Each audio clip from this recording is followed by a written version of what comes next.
नमस्कार मंडळीत, आपल्या चॅनलवर तुमचे खूप खूप स्वागत आहे. तर नेहमीच आपण ओली मच्छी बनवतो, तर आज मी बनवणार आहे सुकी मच्छी. तर बोंबील तुम्हाला माहिती असेल, सुके बोंबील, तर त्यांचं मी कालवण बनवणार आहे. तर आपण जास्त वेळ न घालवता रेसिपीकडे वळूया. तर इथे मी छोट्या कढईमध्ये तेल टाकलेलं आहे आणि आता मी ह्याच्यामध्ये कांदा टाकून घेणार आहे. तर सगळ्यात आधी मी लसूण घेतलेला आहे, लसूण टाकला आहे. लसणाची फोडणी मोस्टली कांदा टाकल्यानंतर टाकायची असते, पण सुके बोंबील थोडेसे आपले हे असतात, म्हणजे मच्छीचा स्मेल येतो, तो वईस लागतात.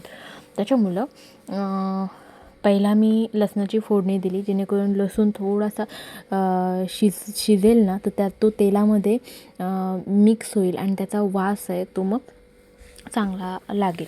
तर त्याच्यानंतर मी ह्याच्यामध्ये कांदा टाकलेला आहे. आता आपल्याला कांदा पूर्णपणे ट्रान्सपरंट करून घ्यायचा आहे, म्हणजे शिजवून घ्यायचा आहे. तर मी असं परतवून घेत आहे.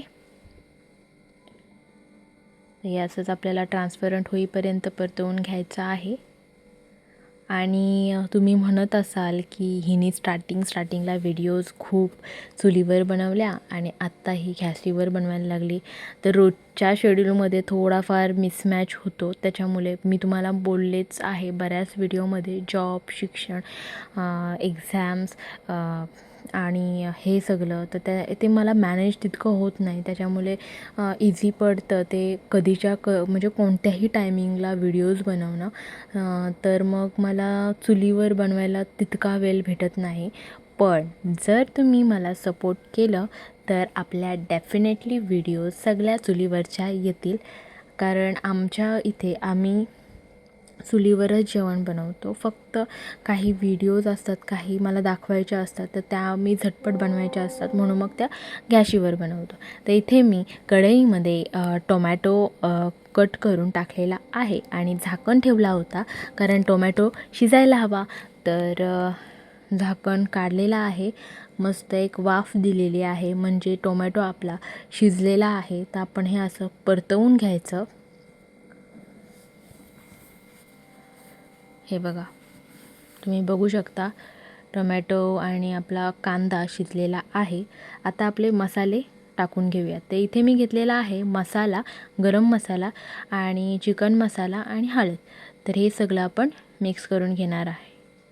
आणि मोस्ट ऑफ मी सगळ्यात जेवणामध्ये जास्त चिकन मसाला टाकते, कारण मला चिकन मसाला आवडतो. बरं, चिकन मसाला म्हणजे एकतर मी एव्हरेस्टचा वापरते चिकन मसाला, नाहीतर घरच्या घरी जो बनवतो चिकन मसाला, यूट्यूबवर बऱ्याच व्हिडिओज आहे त्याच्या.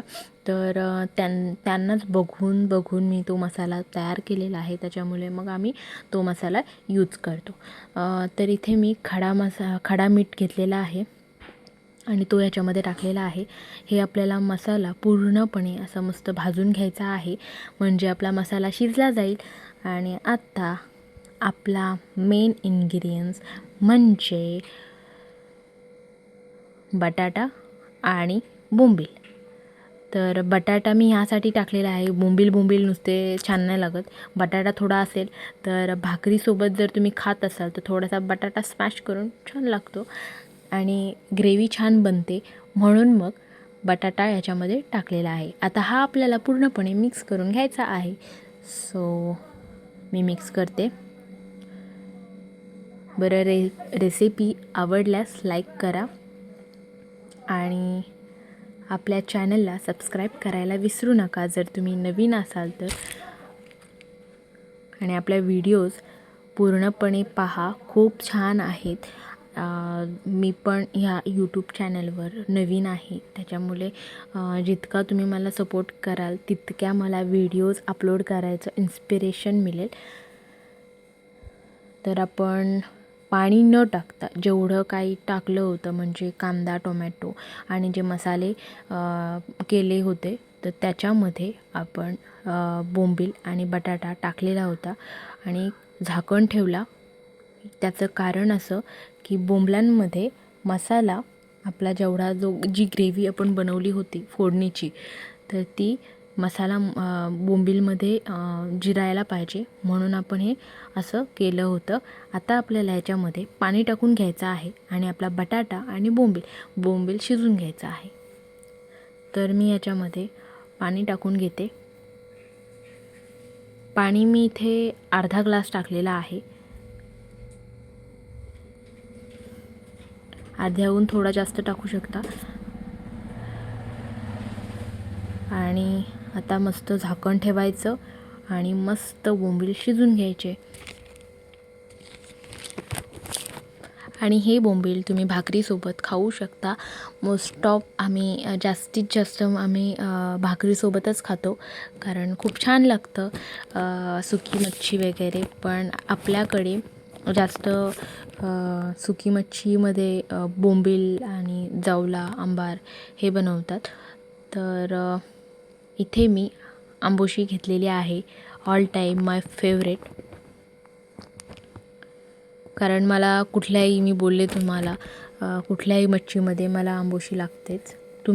जर तुमच्याकडे आंबोशी अवेलेबल नाही, तुम्ही चिंच टाकू शकता किंवा कोकम टाकू शकता. तर शिजलेला आहे आपला बोंबील आणि बटाटा. तर आता आपण कोथिंबीर टाकून घेऊयात आणि असं मस्त मिक्स करून घेऊयात. आणि तयार आहे आपलं बोंबलांचं